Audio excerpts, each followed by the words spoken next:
Hi, everyone, and welcome to How I See, the Leica podcast. I'm your host, Louise Goldstone, and I'm here today with Stefan Daniel at the Leica headquarters in Wetzlar, Germany. Welcome, Stefan. It's great to have you here. Hello, Louise. It's my absolute pleasure to be here with you and to spend the next couple of minutes with you. You've had such a long tenure at Leica. I'm really excited to sit down with you and talk about those early days in the 80s, different projects you've been involved in, and also maybe some less known stories from behind the scenes. You started at Leica in 1984 as a precision mechanic. I started in 2017, so a slightly difference in tenure there. Was this an area you'd always been interested in? And what do you remember from those first days at the company? You know, funny enough, I was interested in photography before I thought of going work for the Leica company, because as a young boy, I was taking the camera of my parents and shooting around and having fun. And then I was encouraged by my aunt and cousin, and she lent me a camera, a Pentax Spotmatic. And this was my first serious camera. By the way, she was also shooting on Leica cameras, and that must have been the first time I've touched a Leica in my life. And that was, I think I got the virus in that moment. Must have been at the age of maybe 13 or something. And the rest is quite clear. I wrote an application to begin an apprenticeship for precision mechanic at Ernst Leit's Wetzlar GmbH. That was the name of the company at that time. And they took me. What were you working on when you first started at Leica? Do you remember? It's an apprenticeship of 3 to 3.5 years. And the first 4 weeks, you file a piece of iron. And that is super boring. You get all this, how they call that, these bulbs in your hands. And it's not much fun. But the purpose, and this is still valid today, is that you learn you develop a feeling for the material. Yeah. And this feeling for material, this cannot be taken away. It's like learning to ride a bicycle. And I'm very grateful to have had this basic training. But later on, you learn how to mill pieces, to machine parts, to weld, to solder, to solder, I think it's called. Yeah. And all things you need to be trained in to be a good precision mechanic. And in 1987, I got my diploma, and then I worked in customer care. That was the next step then. The rest is history, in a way, yeah. Yeah, the rest is somehow known. I just find it interesting because I think the Leica headquarters probably looks a little bit different now to when you started. The factory moved to Solms in 1988 and ultimately moved back to Wetzlar in 2014. What was that moment like, coming back to the town where everything, or the city where everything began? Yeah, first of all, moving out to Solms from the lights factory here in downtown Wetzlar, out to the fields at the end of a road with like a sheet metal building. It wasn't the nicest, and it was never designed to produce cameras in there or lenses. It was a tough time. At the same time, it was very cozy. Yeah. And because there was only one floor, and you were always bumping into your colleagues, and that was a good thing. But coming back to Wetzlar really felt like coming home. Yeah. And at the same time, this building wasn't the same. It was brand new. It was a piece of brilliant architecture, and it still is. And this was really fantastic, and it felt really, really, really good, and still does today. Yeah. I mean, Lights Park has developed into much more than a place of work and production. Did you feel that energy in 2014? And what was that opening celebration like?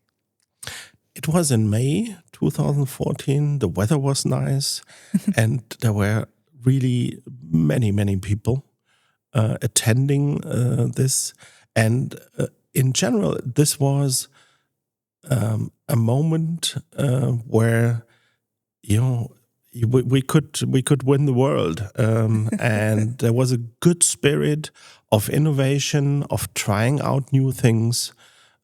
In this year, we launched the Leica T, very innovative camera, maybe ahead of its time, maybe too much ahead of its time, and this describes a little bit the ambience, the feeling we had back 12 years ago.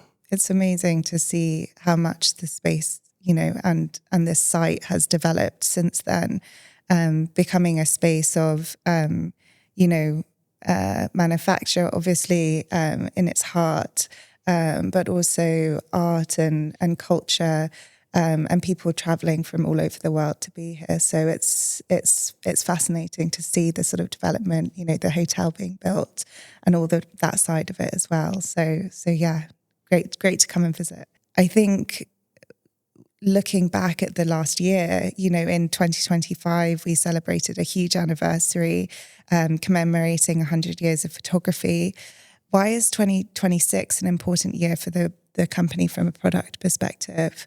It is equally important, like every year, because we have always innovations in our pipeline. We are constantly evolving our products, both on the hardware side as well on the firmware and software side. And I think one of the major things we just launched end of January, where we launched the Noctilux 35mm f1.2, which is, for me, one of the greatest new lenses we have ever made in the last decades, because it's so small, it has such a brilliant signature.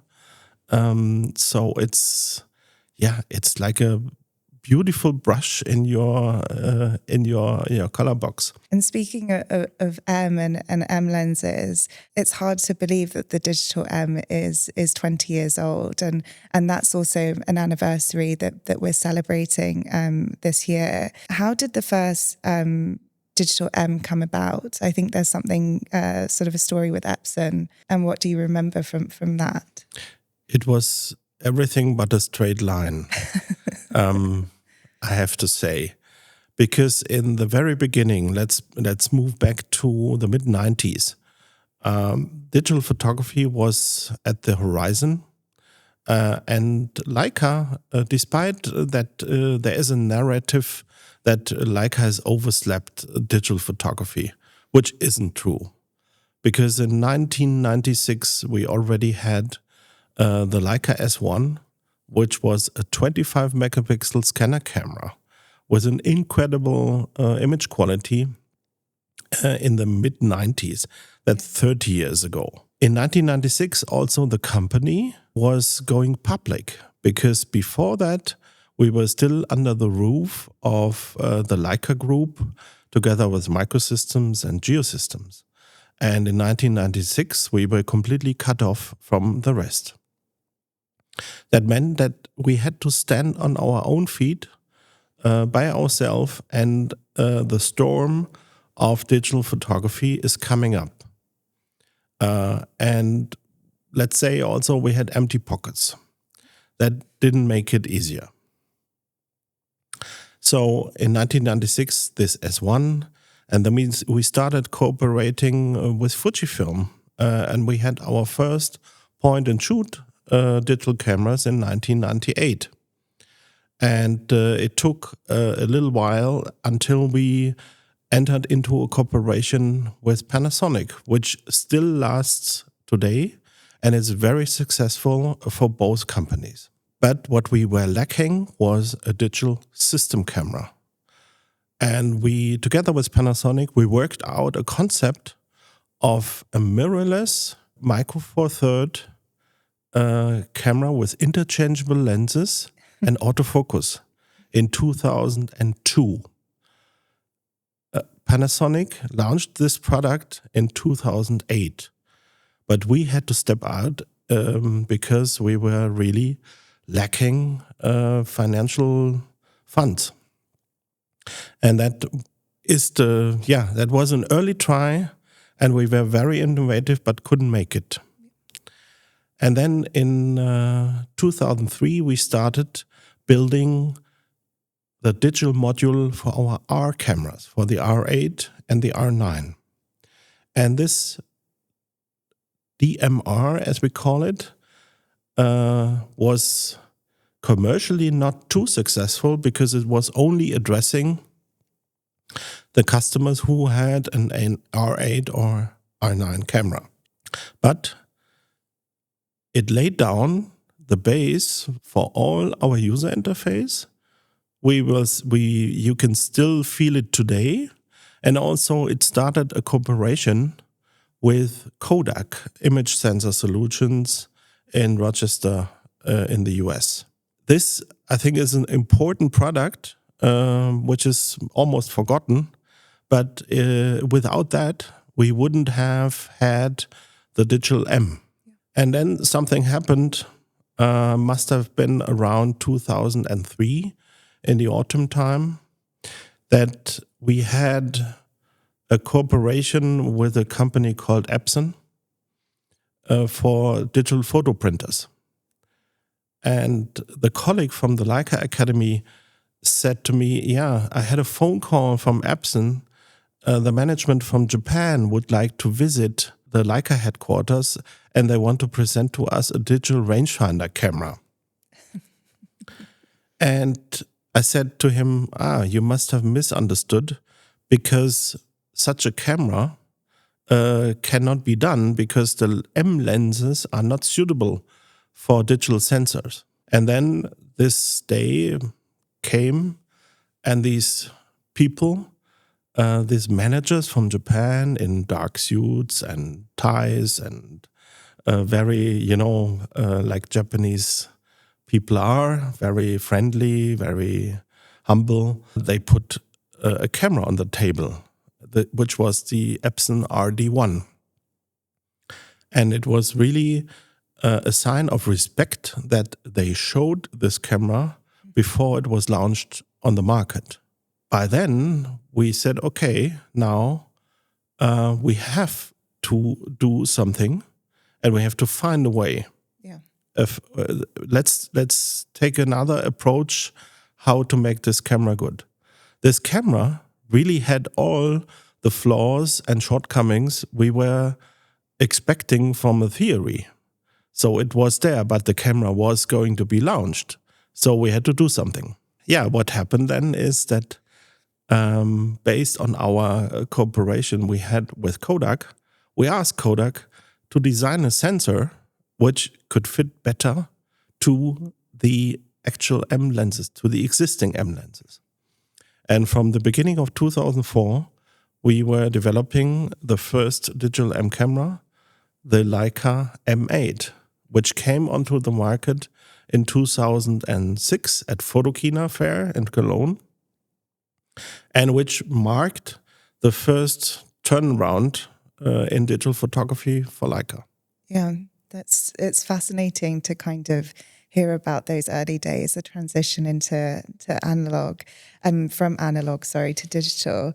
What was that transition like from a kind of, I guess customer perspective, but also your perspective? That was in 2006, right? With the M8. Yeah. What was that transition like? It was like it's like exploring unknown territories in a way.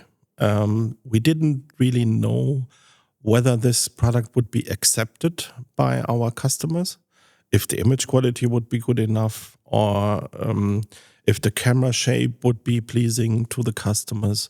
And these were all unanswered questions. Of course, we did some testing beforehand. And the camera also had some teething problems with the so-called magenta cast. So this was quite shaky in a way. Also, the financial situation of the company was anything but good. Yeah. But there was an urgent need to bring that camera onto the market. And when we launched it and the first reviews came in, we were pretty much relieved because people said, oh yeah, okay, it's good. That's an M camera. It feels still like an M camera. The only thing they said is, oh, it's not full frame. It's not like I can use my 35mm like I used to use it on film. So please make it full frame.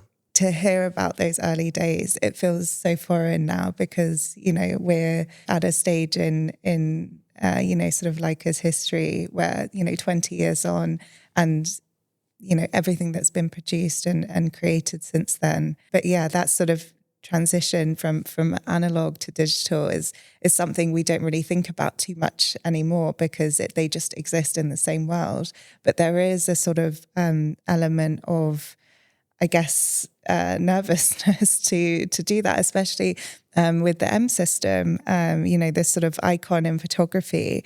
Did you feel that pressure of upholding the legacy with the move to digital? Was that kind of sitting there, or was it sort of more of that focus to kind of, produce something good? I think we didn't think too much about it. We didn't have the time for that. No. Yeah. To question whether it's right or not. We had to do something because the sales of the analog M cameras were like melting like butter in the sun. We had to do something urgently. And so in the end, we didn't, of course, we did question whether it's the right path or not, but we didn't stick with that. Yeah. And because we needed to move on urgently. Yeah. And that's what we did. Yeah. You were mentioning something the other day when we were talking, the term maestro in relation to M and what that kind of what means to you. I know people would be thinking of a sensor in relation to Leica, but there's a slightly different story there. Yeah. People nowadays, if they hear maestro, they hear this, they think of an image processor. Yeah, we are now at Maestro 4 or Maestro 3 in the M line. But Maestro in the beginning was not a name of a processor, but the project name for this mirrorless autofocus interchangeable lens camera, which never came to life except some mock-ups and lens prototypes, which we still have in our archive. It's so interesting talking to you about these small little details because there's some things that, that you sort of have and they come out in conversation. But, it wouldn't necessarily be known outside of that. Louise, it's quite funny because I dig that out recently. And also I found digital renderings of that product, and that's almost 25 years old, but it looks very modern. I was surprised by myself that this camera and this concept, you could sell it today and it wouldn't look outdated. Yeah. That shows something how innovative we have been. Unfortunately, we couldn't pay for it. We couldn't finance it. Yeah. But then, we exist here now, and there's a certain level of everything leads to this road that we're on now. So but it's incredible to look back at those moments and and see that or hear it from your perspective as well. Yeah, in terms of, the resurgence of analog photography and the sort of existence of that in recent years, was that something that surprised you? So cameras like the Mini Lux and the Leica M6 obviously have been exceptionally popular in the secondhand and pre-owned market. Were you sort of surprised by this when that started to happen, or was it a sort of exciting moment? Yeah, being the age that I am, I was really surprised because I always was hoping that analog photography would have a revival, but it was just a hope, and the hope also led me that I entered into a little fight with the technical director of the Portugal factory we have in Famalicão, because this factory was moving to a new building in 2013, a year before we moved from Solms to Wetzlar. And this guy said, all this old machinery for the analog cameras, they look ugly in that beautiful new factory. It's too old, and I begged him, please make a dedicated place for all these machines to produce the analog cameras. And we didn't sell a lot these days, maybe 300 to 400 a year in 2012, 2013. So it didn't make sense in an economical way. But finally, I could convince him and put a curtain around that nobody could see it. And that's the reason why we can still produce analog cameras, because we have never stopped. Yeah, I was going to say, actually, if those machines had been disposed of or thrown away, the sort of lasting impact that could have in terms of, repairs and production, I guess, as well. It would simply not exist, as it doesn't exist for many other camera makers. They had beautiful analog models, but they're not able to reproduce them because all the know-how and the machinery and the jigs and tools are all scrapped and no longer there. And it was lucky that you won that argument. I won that argument. But later on, we got good friends. Yeah, absolutely. I mean, that's part of, working together and that process. And maybe without seeing the value overall of what would come in the future, but being able to say, like, even just for those 300 to 400 customers or cameras that are purchased each year, that's still important. And maybe that's a bit of the customer care head sort of coming on, from a customer perspective. You sort of thinking about those people that maybe even knew and spoke to. It's interesting, like, speaking of customers and obviously you mentioned you working in customer care, but just before we sort of talk a little bit more about that, another important milestone for us this year is 20 years of Leica retail. What kind of value do these spaces hold for the brand? Yeah, maybe I have to be a bit more comprehensive there, because imagine 25 years ago, Leica was a camera factory and a lens factory, and what we called a customer was a dealer. Yeah. Yeah, that was our customer. Of course, there was the end consumer, but we had nothing to do with them. And by that time, we had a major shareholder, Hermès of Paris. And Hermès was selling, or still selling, a lot of their goods through own retail. And at that time, also, the photo dealerships were really under pressure because of digital photography. Digital cameras, cameras were sold at electronic hardware stores and so on. So they said, you have to build up your own network of retail outlets, because also the quality of your cameras cannot be experienced in full at a MediaMarkt or like a Dixon's in UK or Best Buy somewhere. That's not the place you need to be. And they convinced us to start this adventure of Leica stores. And it happened to be that the first one was opened in April 2006 in Tokyo, in the Ginza district. Yeah, this is fascinating to me. So obviously still an important hub for Leica stores. Why was the first Leica store opened in Japan? It has to do with Hermes again, because until I think 2003, Leica was distributed in Japan by an independent distributor. And only by 2004 or something, Leica Camera Japan was founded as a joint venture between Leica Camera and Hermes Japon. And that made it easy also to build the first store together with Hermes and building up on their experience in retail. And it's only like 2 minutes away from their flagship store in Tokyo. So it's thanks to Hermes that we have entered this path. And nowadays, between 40 and 50% are sold through our own retail network.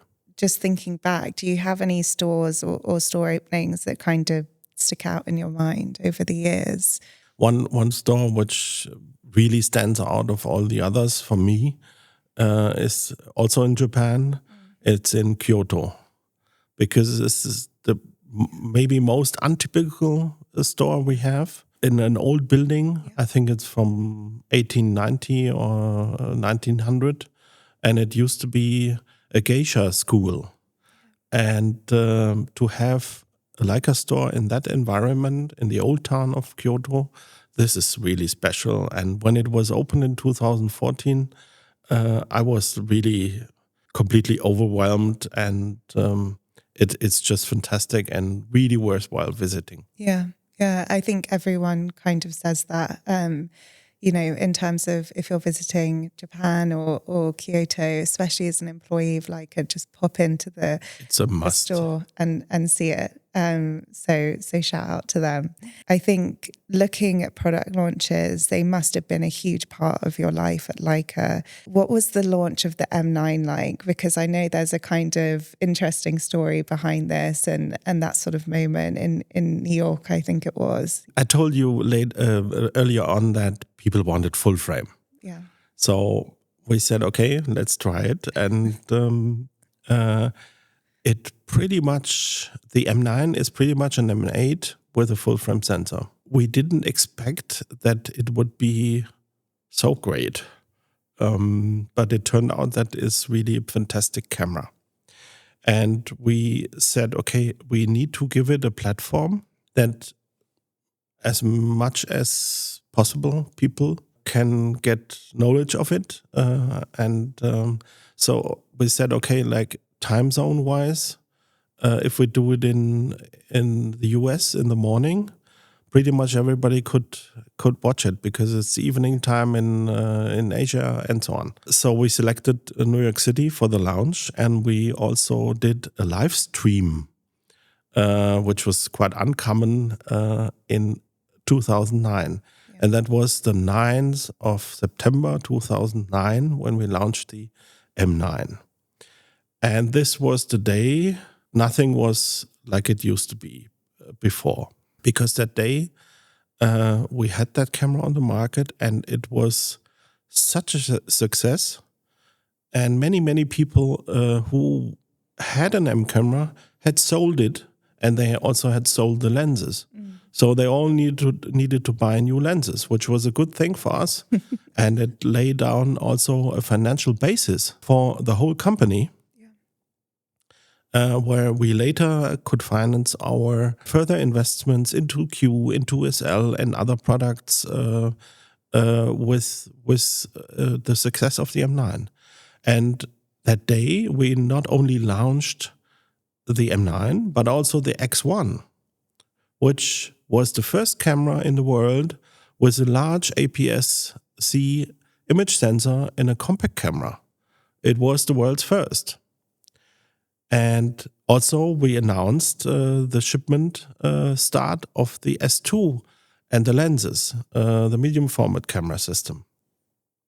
So it was for me maybe the most important day in my career. Yeah. And I had the privilege and honor to announce that camera that day to the public. And later on, when the show was over, I was walking in the street with my new M9 around the shoulder. And I was with a colleague, my dear friend Stefan Daniel. And when we walked the street, it was so funny because we were stopping at the traffic light. And somebody, just some people is this the new M9? I said, yes, yeah, it's the new M9. And the same thing happened 2 blocks further. And I said to Stefan, are you paying people that they talk about this camera or what? He said, no, I'm completely...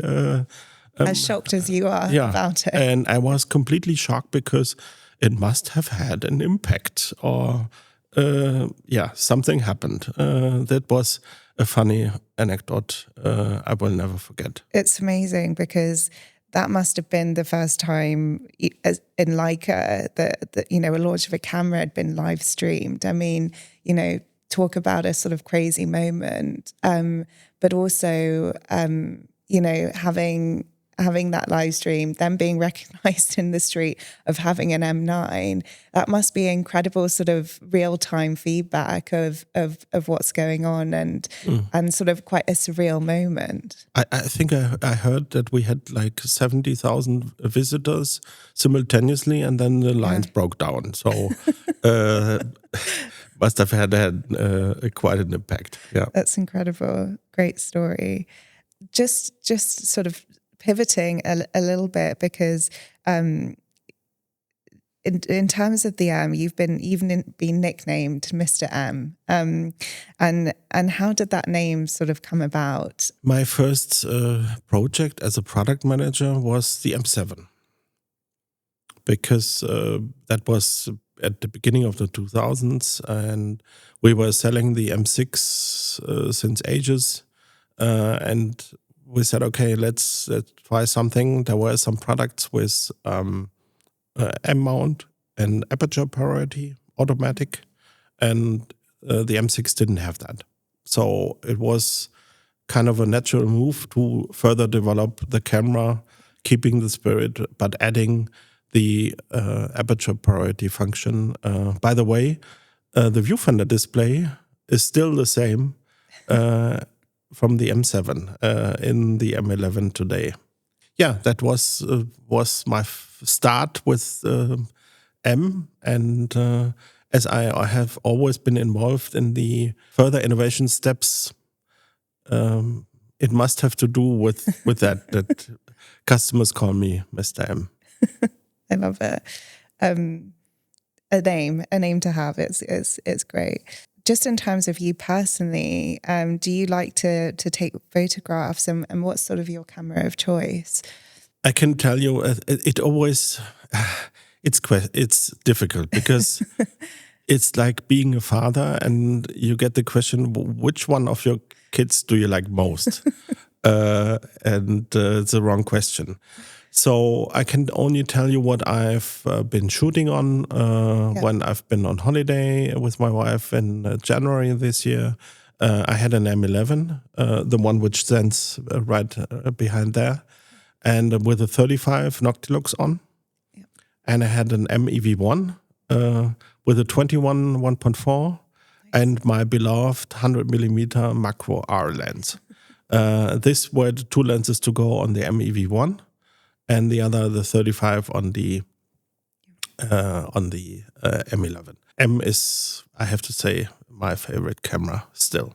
Yeah, Mr. M. It has to be M. We asked you before sitting down to share an image that you'd taken on your camera, and sort of have a part of the podcast called Unframed, where we sort of look at an image and say, what's the story behind it? And I think you chose an image from this trip. I choose an image from the launch event of the MEV1. Yes. Okay. And this was in Piemonte in Italy. And I call it cauliflower smoke because it's just a beautiful cloud on a rooftop, and there's a chimney. So cauliflower smoke.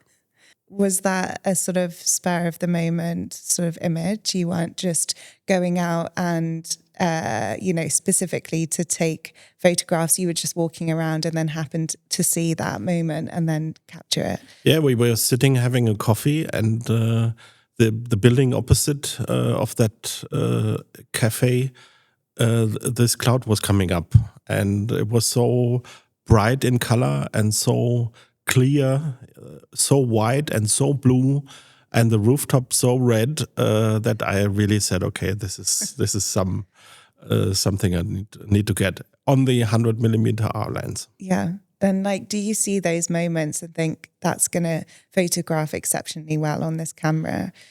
Or are you just kind of looking at it and thinking, oh, that's a great shot? There's a saying that the best camera is the one you have with you.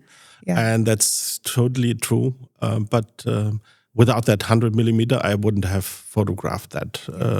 I was maybe just watching that cloud. And do you, just in terms of photography, is that something you've always enjoyed, as a sort of, I guess, hobby? Obviously, it's your profession and your job, but is it always something that's followed you through your career as well, having a camera on your shoulder and taking photographs in the moment, not just having it there as a product, if that makes sense? It's not a burden to take photographs in my job.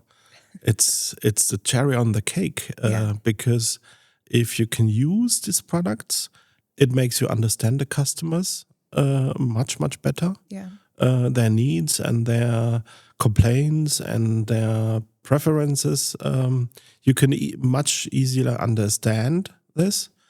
And at the same time, it's really a pleasure to take photographs. And I have a little collection of my favorite photographs over time. Yeah, it's enriching your life. Yeah. Mine as well. And I have to say, I'm really mad at me because I'm not taking enough pictures. I'm not often enough. And sometimes I'm too lazy, and I need to change that. I think it's, a lesson to, us all, if we feel like we should be going out and taking more to do that. But it's a beautiful thing to be able to have on top of your career, like you said, a cherry on the cake. I think just looking at the M, what does it mean to you, sort of really on a personal level? I think you obviously have the nickname Mr. M, and you started, you mentioned M7 being the first camera that you were project manager for. What does the M kind of mean to you, I guess, over the years, but then also now? The M system is now in its 72nd year. And I really feel very honored, very humble that I could have accompanied this great camera system for a little while within its existence. And to preserve a rangefinder camera and to bring it into the digital age, I think that was a lot of luck, a lot of coincidence, and also a lot of loyalty by our customers that they're really still enjoying this camera system because it's so unique with the rangefinder. Yeah. And of course, the world would continue to turn and to go around without an M, but it would maybe not so much fun. Yeah. I think that it was funny for you to kind of mention that, it's like picking your favorite child in terms of the camera. Do you think you can like name every M camera or product that you've ever worked on or Leica has ever produced? Do you have that sort of knowledge within you that, because, you know, just talking to you about the smallest details, there's just a huge, you know, level of knowledge there, but does that sort of stick around with you and you can kind of tap back into that? Funny enough, sometimes I come across an M camera and said, okay, I almost forgot about this product variation, special edition or something. And sometimes you say, it was nice, and we did sell so many, and the quantities and the numbers, the quantities come up, and product codes. Yeah. It's amazing. I think that that kind of intense knowledge of the camera systems is something obviously that you take with you, but then also, you know, helps for the future. And you know, you work closely as a representative for the brand, meeting people who use our products all over the world. What does that sort of real-time feedback on products you've worked on especially mean to you? I think that's essential for the success of the company. And that's something, as Leica is still a mid-sized company, it's a big advantage that we're very close to our customers. Not only me, but the whole team of the product management, of the engineers, they are very close to the voice of the customer. And one good thing we have is that customers being so loyal, they also tell you if they don't like something. Or if they mislike something. And with another brand, they might just walk away and buy something else. But with Leica, they tell us what we have to improve. And that's a big asset. And the way that we are close to the customers, I think is one of the key success factors. I think having that closeness to customers, what did it sort of teach you about the world of photography and Leica as a brand? Leica is much more than a camera. Yeah. Leica is kind of a family. That sounds a bit esoteric, but if two customers cross in the street and they don't know each other, the least thing which happens is hello. But in many cases, it's a beginning of a friendship. Yeah, it's a beginning of like a talk, or let's have a coffee together and share some experience and so on. So from that perspective, Leica is a brand, and it's a feeling. It's a community. Yeah, absolutely. I think it's hard to describe as well until you sort of experience and have that moment of interacting with someone who has a Leica around their neck, and also, you know, having that spur of the moment conversation. And it could be fleeting, or it could, you know, lead to a coffee, or, you know, whatever that is. But having that sort of connection through photography and through a brand is always really incredible to see, and quite inspiring. Sort of speaking about that sort of feedback and real-time feedback, are there any Leica products that people, you know, customers or whoever are like, please reissue this product? Obviously, we reissued the M6, you know, in the modern day, because, you know, what an incredible camera. But are there sort of cameras that people are like, or lenses or products that people really want to see in the portfolio? Yeah, actually, we're getting a lot of requests of rebuilding an analog compact camera, like a mini lux type. And that's it's not an easy task, but this is one of the requests we get quite often, to have another point and shoot analog. Yeah, I mean, that would be amazing.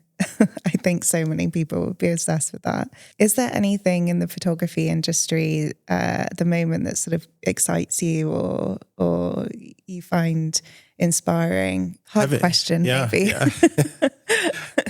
It's the world formula. Yeah.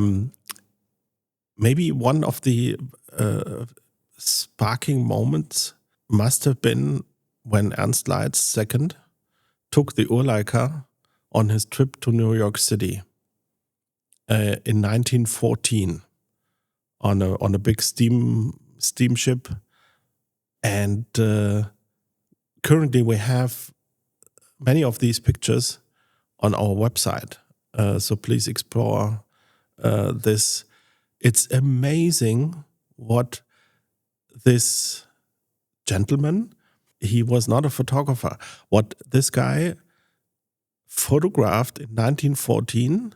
He made a photo reportage. He worked as a photojournalist without knowing it. Yeah. And this is for me, is the true birth of how the Leica could be used. And it must have played a role also later on when he took the decision, I hereby decide will take the risk. Because these memories he captured, and there are 80 or 90 pictures which are still in existence, that for me is amazing. It's a sparking moment. Yeah, I think it's incredible to kind of see how these moments that are, you know, incredibly old within the history of our company, but also, you know, in the context of photography in general, and how they're still relevant and inspiring today. And I think that was part of the 2026 celebrations, was really looking back, going into the archive and seeing those moments, and being able to kind of unearth them and then see how that, you know, can kind of maybe inspire, you know, the future or present. And that's a really great moment to kind of see. And yeah, of course, like you mentioned, they're on the website, and you do see those moments as pretty incredible when you're looking at them, because they've been taken such a long time ago on this prototype camera, which really was the birth of Leica as we know it today, Leica camera. You know, you and yourself, you've seen so much innovation and change over the past 40 years that you've been working at 40 plus years that you've been working at Leica. What are you most excited about for the future? Leica has always been an adventure. Yeah. Yeah. And I think it will continue like this. We have explored now, or we are exploring new fields of business, with mobile photography, with eye care, with our smart projection business. So the watches. So Leica is developing and growing, and sometimes it's a challenge, and we are maybe not not patient enough to accompany this route. I think it's evolving, and Leica is much more than just cameras. It's community. We talked about it, and it's, for me, it's amazing how it will evolve both in the camera business, but also in the other businesses in the future. Yeah, I think that's kind of a great moment to sort of end, and I just wanted to say thank you so much for being here and talking to me about the brand and Leica camera as a whole. It's been great. So thank you, and see you next time. Thank you, Louise. It was my absolute pleasure, and looking forward to the next time.